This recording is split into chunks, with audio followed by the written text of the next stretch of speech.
all our memories are flawed. This is my memory.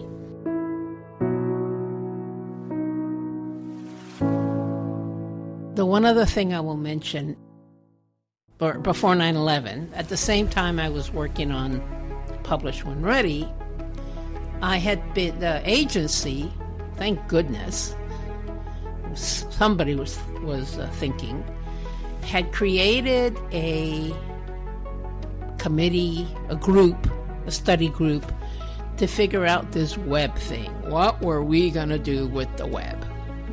We already had Interlink, I think, yes. And, but we didn't ourselves know how were we going to use our web pages on Interlink? How would they run? I mean, everything from A to Z. I remember I was with Jeannie Tysinger on that committee. And I remember, because I kind of, because whole other story, but I had stayed current as best as I could on everything internet for years. Ever since probably 1995, 1996, when I had like the epiphany that the internet was going to change everything. And I told all my friends this, and they found me very boring, but I just kept saying it. And then I told people at work, and they found me very annoying, but I kept saying it. So because I knew better than most of the people on that committee where the internet was going, I remember on the committee saying, they were trying to come up with processes like, okay, how do we approve something that's going to go on the web page? Who needs to be part of the approval loop? And I remember saying, very soon everyone's going to be able to write directly onto the web page. That's going to happen way sooner than you currently seem to be able to imagine. So once that happens, all these processes that you're devising are going to be pointless or actually counterproductive. And people were like, really? I find it hard to go there, because it's hard to imagine knowing how, now that we know how the story turns out, it's really hard to imagine how people could have been so dense and uninformed. But they were dense and uninformed. Michael Wertheimer, Assistant Deputy Director and Chief Technology Officer for Analysis at the Office of the DNI. The world, remember, this is the dawn of really the Internet age and the World Wide Web and Web 2.0, and discovering the absolute cleverness and incentive that the targets that we went after were willing to deploy, and how we had to match that. I'm Tom Finger. I was the Deputy Director of National Intelligence for Analysis and concurrently Chair of the National Intelligence Council. Because of State Department responsibility for issuing visas and queries coming in from embassies and consulates all the time, we had set up a sneaker link that systems couldn't be linked.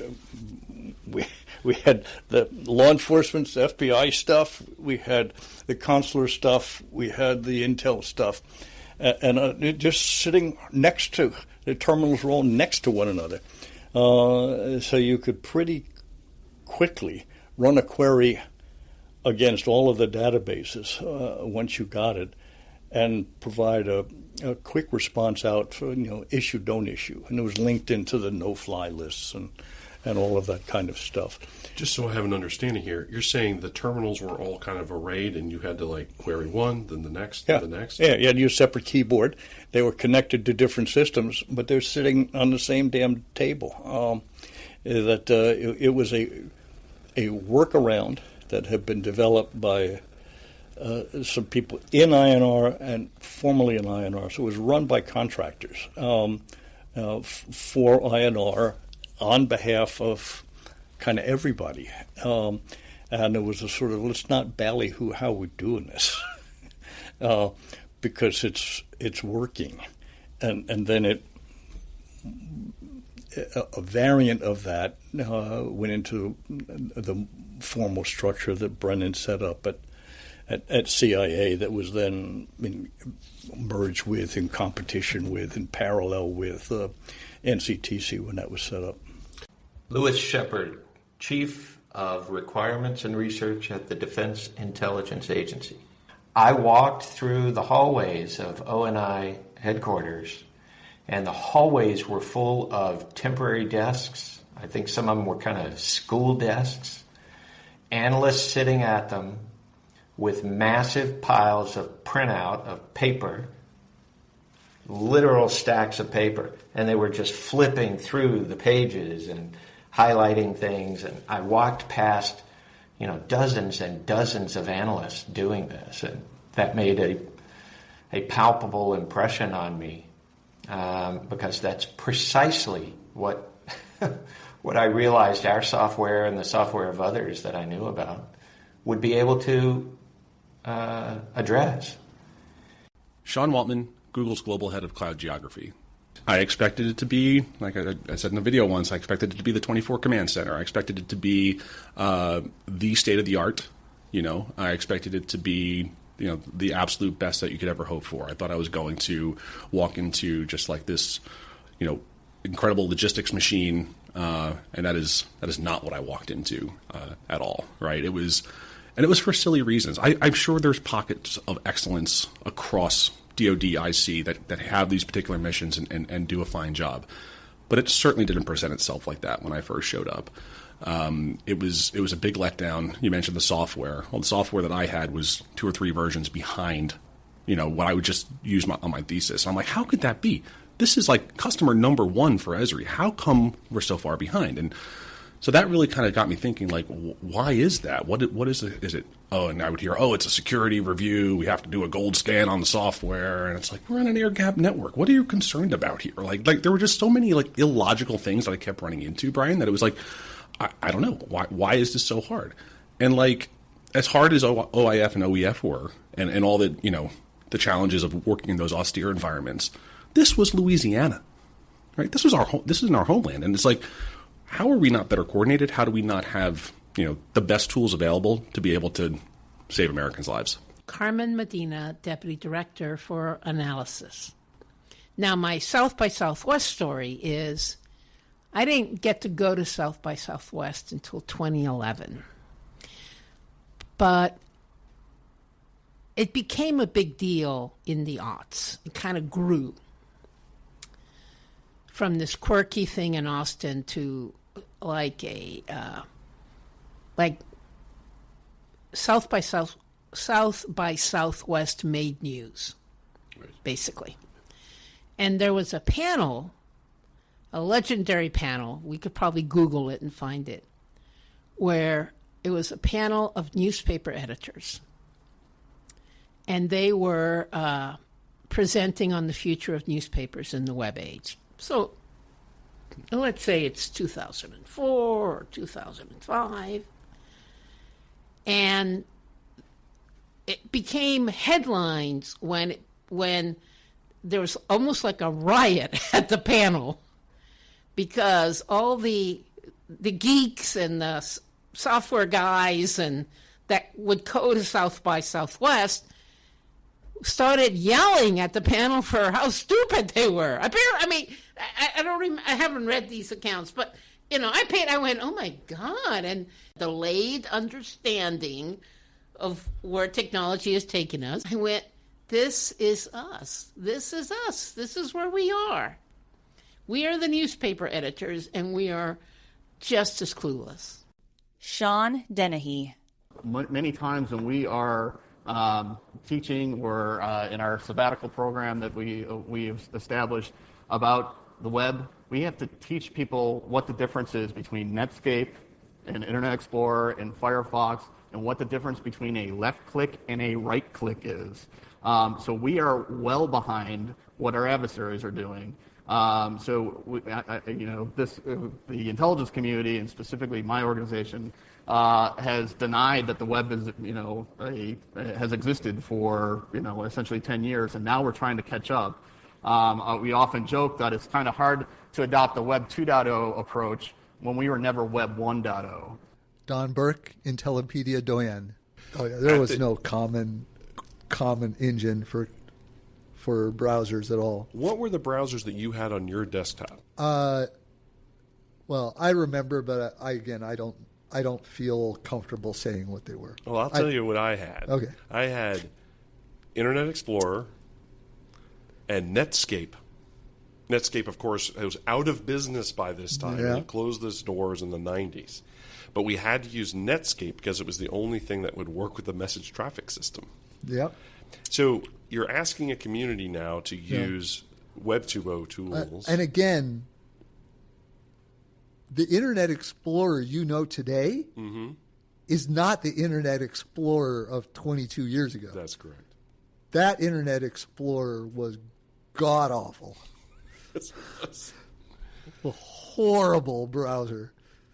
Absolutely horrible. And not even the latest version at the time in the wild. Of course. Because of the authority to operate process and trying to get it approved to put on the network.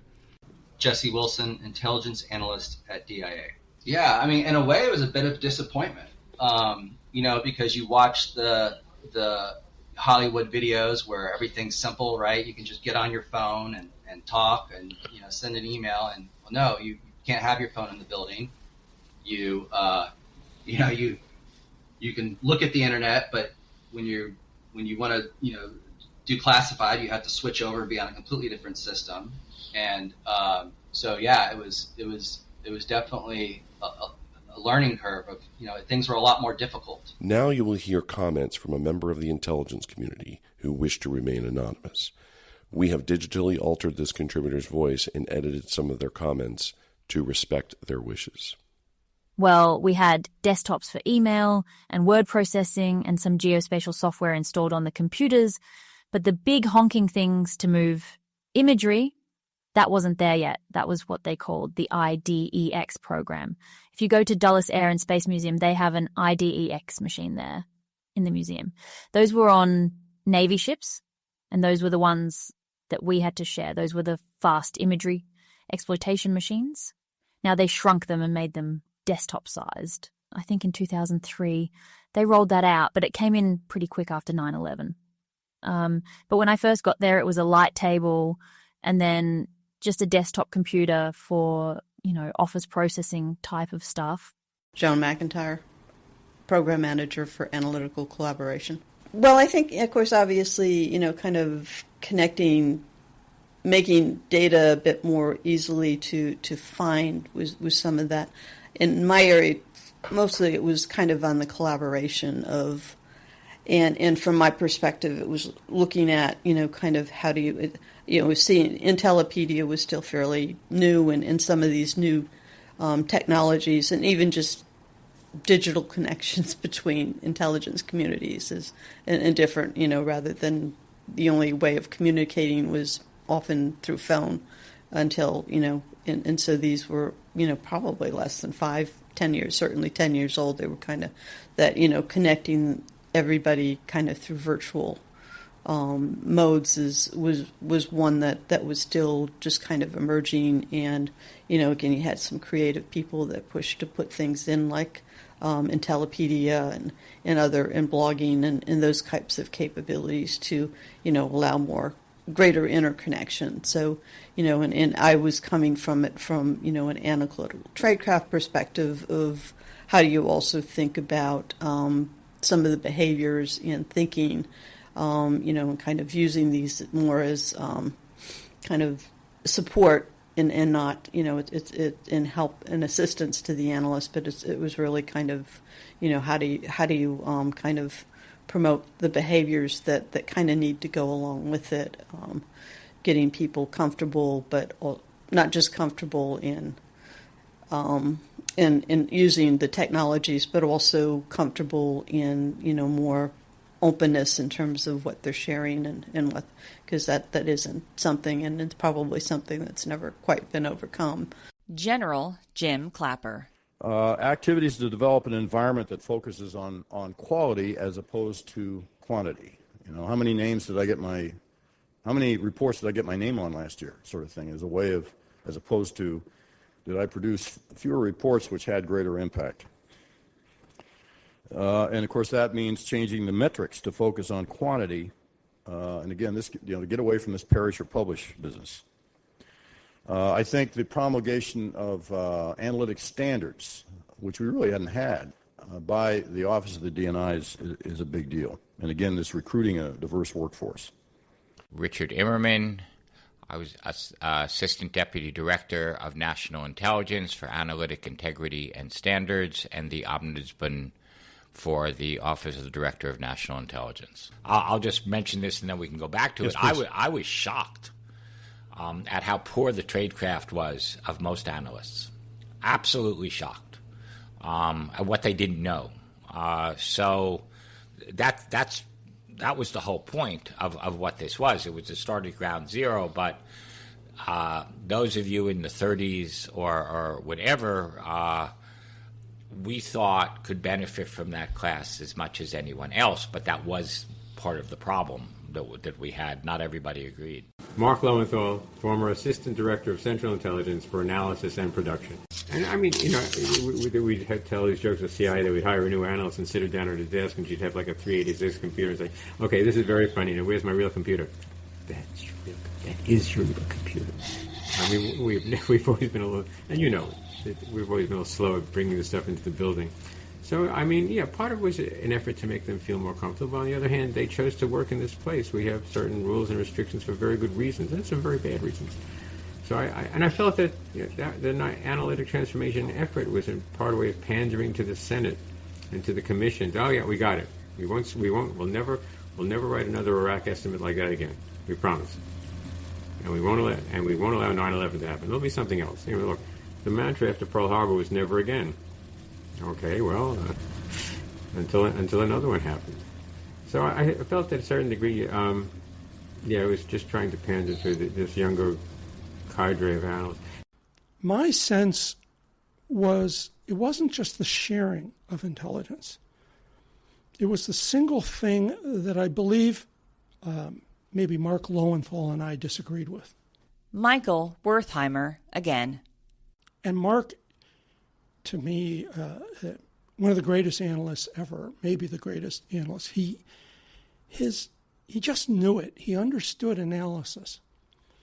But he understood analysis as is. My job is to describe what we're seeing and to help leaders interpret what they need to do in the next maybe 24 hours.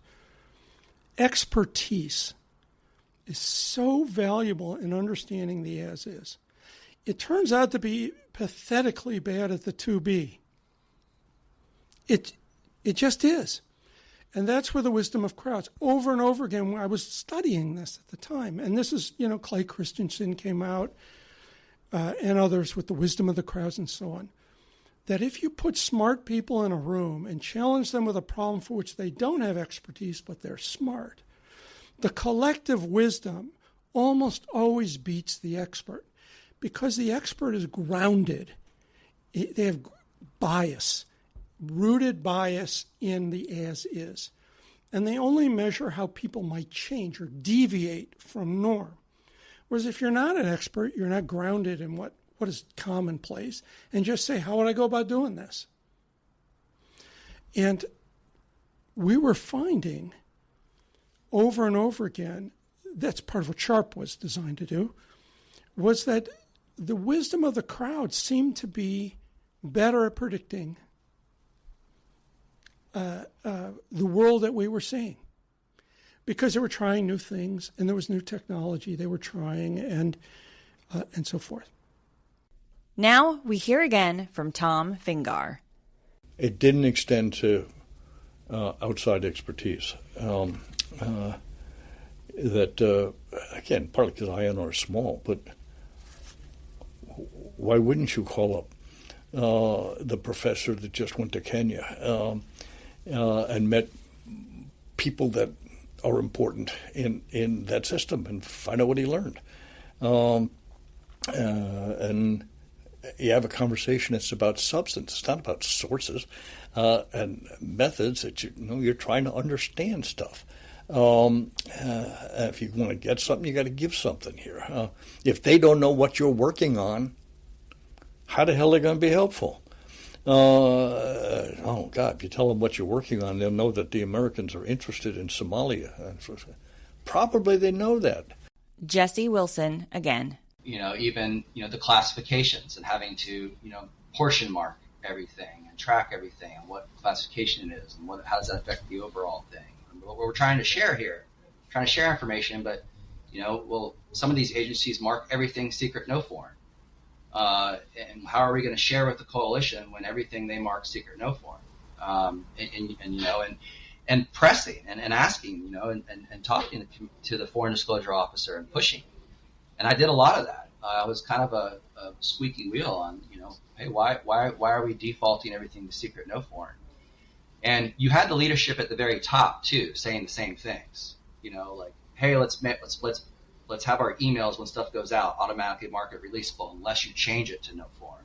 Trying to do things, and so it was a big culture change, right? Before it was everything was rewarded for overprotecting it. The need to know principle. No harm could come to you if you marked it higher classification, right, than maybe it was, but definitely harm if you marked it lower than it was.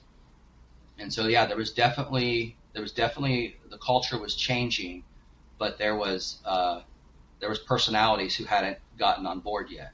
They didn't want to work across organizations. Margaret Dillard, the Summer Hard Problem Program Manager, even within the same agency, or they didn't want to work with the people across the river, the T-bars, those bastards across the river. There's always some way to separate one tribe from another. We're all on the same team, though. And I consider myself an IC officer today. I don't consider myself just an NSA or a SHARP program manager. I'm an IC officer. And I wish more people got that indoctrination. I'm Becca McGregor, formerly Becca Thompson, and I was a consultant for analytic transformation. What is ORCON? Originator control. And what is that? What does it do? You're like bringing me back to all this stuff. It means that if this is my source, you can't do anything with it unless I say you can. A very simple explanation, right? It's like bringing me back. Like my 5 and 7-year-old might want to utilize this. I would say too, if I told them about it. This water bottle is ORCON. Yes, yeah, this nice. Pokemon is ORCON. So, what does that do to the information sharing environment when someone's able to say, "Here, I'm going to kind of sort of share this with you, but not really. I control it." What does that do? Mine. I mean, it shuts it down. I mean, it bureaucratically makes it impossible for people to share further. Because say, we could use Pokemon as an example, but like you have a really cool Pokemon and you give it to me, and I know it would be really helpful to Nicole. I can't give it to Nicole unless I go back and ask you. Maybe Pokemon's a bad analogy here. But it slows down the process. And if one of the words I used earlier was about timely analysis, not everybody is writing for the PDB. A lot of intelligence agencies are focused on supporting the warfighter. And, when you're providing tactical intelligence, timeliness, it sure heck matters for the PDB, but it also matters for the warfighter out in the field. So slowing down the process by which information sharing can happen impacts your ability to produce timely, quality intelligence for your end customer. Now we hear again from Michael Wertheimer. So ORCON stands for Originator Controlled. And the agency or three-letter outfit that collects the raw intelligence may deem the fact of collection. So if the fact that this was collected became known, it would destroy a source or method, that was their famous word, source and method, that was of such value that it made sense to limit the distribution who knew about this fact, because the very fact of knowing could have someone shut down your source or the method. So they would put this label, originator control, which meant that no one else in the community could forward or share that information without going back to the source agency. So every agency was allowed to use Orcon. It wasn't a CIA thing or an NSA thing. Every agency had the ability to put originator control on something, and you had to go back to them, and they deemed whether you are trustworthy or of sufficient need to risk my source and method. Having said that, Orcon, of course, was abused, in large part not because of the source and method so much as I want to control the narrative of the intel story this Orcon is protecting. In other words, this source is giving me a reporting, a story to tell that's ongoing, and I want to be the one to tell it. I don't want someone else to come in with a little piece of info, add to the story, and produce their own report. This is what we discovered. Orcon was the way to get a monopoly on a source of reporting. Now that's a misuse of Orcon, but a wholly natural one, a wholly natural human reaction. It's also why overwhelmingly we had what was commonly called a classification creep. Don Burke again. I'm just really uncomfortable talking about the ins and outs of those kind of things. I will just say that Orcon was a never-ending thorn in our side, and I hated it. And more often than not, it was, just like a lot of classification stuff. It's just slapped on because it's what you do, not because it's some intrinsically part of whatever that information was. So it causes a lot of problems. In my experience, and I want to get your reaction to this, is it was in opposition.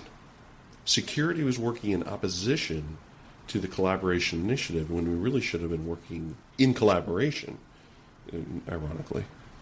I very much agree with that. Teresa Smetzer again. I mean, certainly today there are all kinds of capabilities that the private sector uses to do what you're describing, keystrokes or watching people or whatever.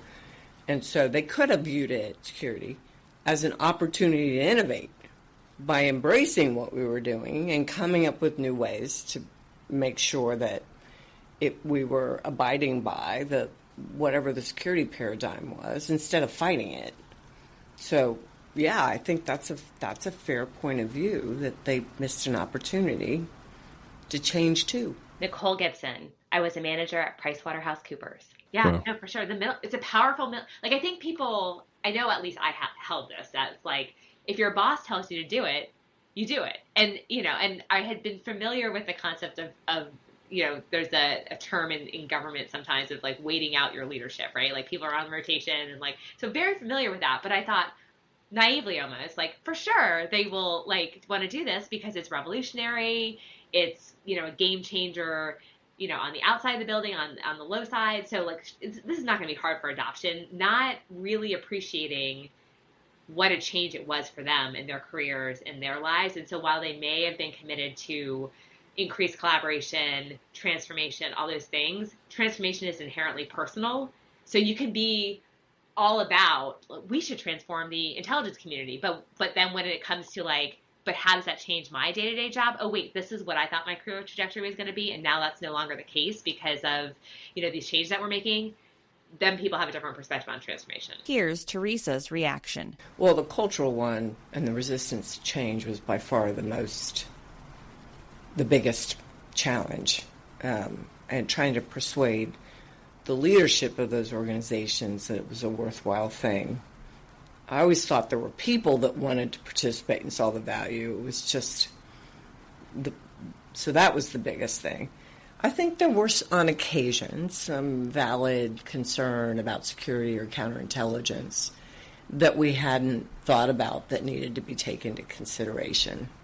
And the technical stuff that we can do today, we couldn't quite do back then when it comes to data and hashing data and protecting data and so on. So there were some legitimate issues that I think had to be considered. Lewis Shepard again. Everybody was very hyper excited about modeling our work on what was proving useful in the outside web world. There were starting to be Web 2.0 conferences and events and workshops in the outside world. Most of them were on the West Coast. I traveled to a few that were going on in the San Francisco Bay Area, of course, in the mid-2000s. And I would send some of my team to Web 2.0 events and conferences, and they would come back and give reports on what we could steal from what was going on in the larger world of the web. And it was frankly it was great to have a fast-moving model to copy. So we did that eagerly. Now we hear again from Sean Woltman. There was nothing worse than going home and on the open internet seeing technologies like Flickr, and like we had a handheld GeoInt, and they added GPS capabilities to Flickr, and now all of a sudden I could see all my pictures on a map. Guess what? That's actually very important for an intel mission, especially for an agency that's supposed to be about geospatial intelligence. And so it would drive me nuts that the consumer world, the commercial world was booming in this space. And then I would drive to, again, what was supposed to be the pinnacle, this amazing fortress of capability, and I wouldn't have it, and I was just like, damn it, that's the stuff we need to be doing. So that's what drove me to it. It's just like, we need to be more like that. And we would go out. I mean, I met Kevin Rose at Dig, I met Alex at Reddit. We went out, and that's actually another really nice thing that the community did was go talk to those people, figure out what we can learn from them, and how do we have those interactions. And I just couldn't look at anything that we were doing internally with any of the same awe.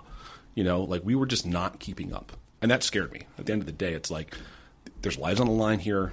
There's we could have another 9/11 on the line here. What are we doing?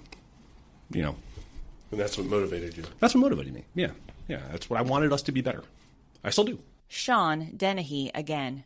We all heard Dr. Fingar yesterday mention that he wants to make analysis more transparent. And he also wants to create a community of analysts, i.e. participatory. So by moving these tradecraft processes into these tools, we can still maintain tradecraft, but then get the benefits of more participation and more transparency. Our existing process, when you look at a piece of quote-unquote finished intelligence, it doesn't have a lot of transparency to it. Often it doesn't cite its sources. You don't know if it's been languishing in coordination for 3 months, 3 days, or 3 hours.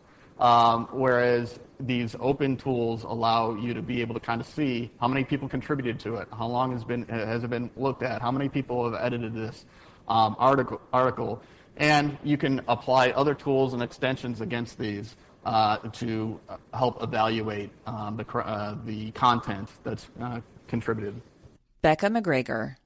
I think many of us, and I will probably include you, you can tell me if you include yourself in this too, saw this as just the tipping point of how these tools and technologies and how better communication and collaboration would enable better outcomes more globally beyond just, one set of organizations in one, government bureaucracy, that this could really be the idea that the internet connecting us in social ways would be transformative.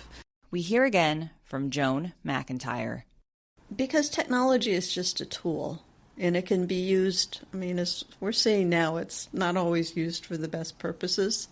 So, it again, the goal wasn't to just adopt tools and take advantage of technology.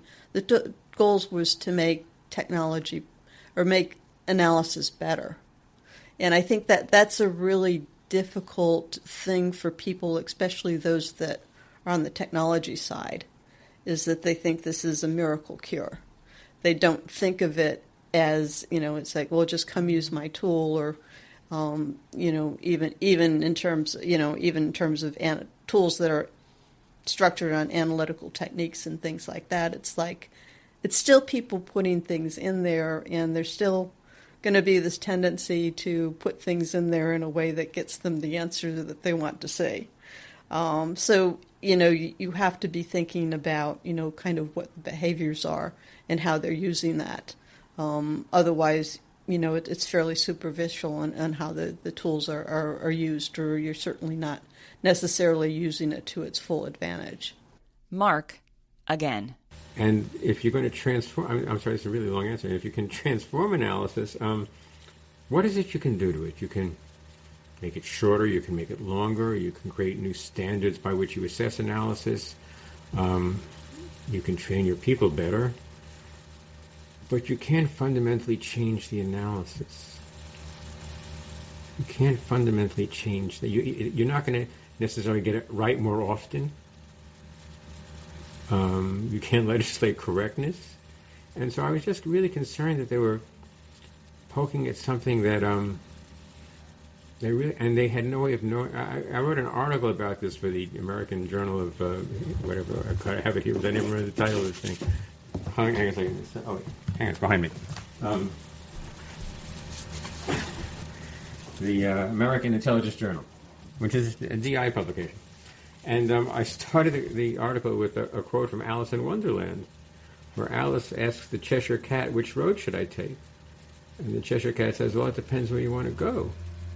And she says, well, I don't care where I go as long as I go someplace. And he said, well, then take any road. It's bound to lead someplace. And I felt that this was analytic transformation. We'll do something, and something will happen. And I just felt that it was, and it was, and the young analysts were really excited about this because it was going to get better. But I just felt it had no end goal at the end of the day, and I'm not sure there was a lot to show for it when they were done. Here's Dr. Immerman's reaction.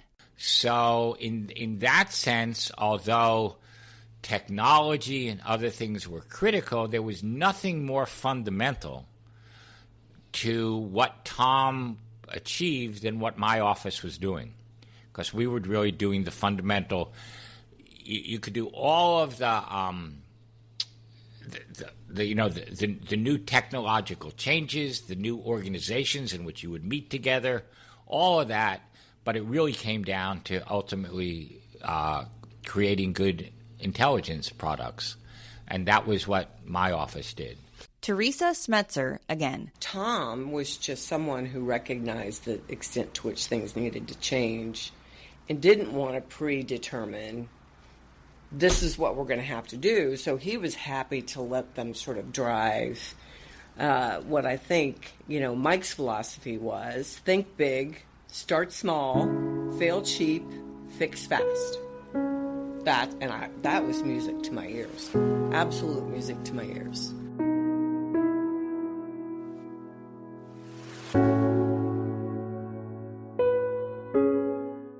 You have been listening to the podcast series From Tragedy to Transformation, Intelligence Reform After 9/11, sponsored by the Unredacted Podcast. The interviews you heard were conducted by me, Brian Drake. We would like to thank our many contributors to this series: Dawn Burke, Sean Dennehy, Margaret Dillard, Tom Fingar, Jeff Fowler, Nicole Gibson, Richard Immerman, John Keith, Mark Lowenthal, Rebecca McGregor, Joan McIntyre, Carmen Medina, Louis Shepard, Teresa Smetzer, Mike Wertheimer, Sean Woltman, and Jesse Wilson.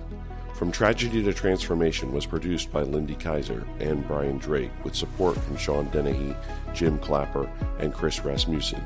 If you have any questions or comments about this series, please reach out to us at questions@unredactedpodcast.com. And thank you.